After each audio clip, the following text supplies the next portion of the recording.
যে উইকেটে ব্যাট হাতে ওয়েস্ট ইন্ডিজ বোলারদের রীতিমতো শাসন করলেন অধিনায়ক সাকিব আল হাসান, সেখানে অন্য ব্যাটসম্যানরা কেন উইকেট বিলি দিয়ে আসলেন?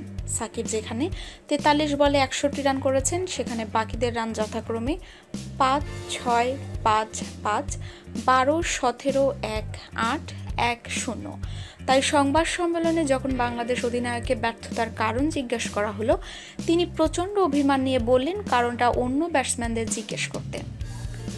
ওয়েস্ট ইন্ডিজের বিপক্ষে প্রথম টি-20তে 19 ওভারে মাত্র 129 রানে অল আউট হয়ে যায় বাংলাদেশ।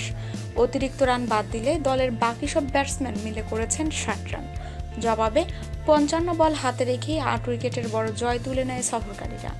ব্যাট হাতে 4 ছক্কার বৃষ্টি বয়ে দেন শাই হোপ, কিমো পল, লুইসরা।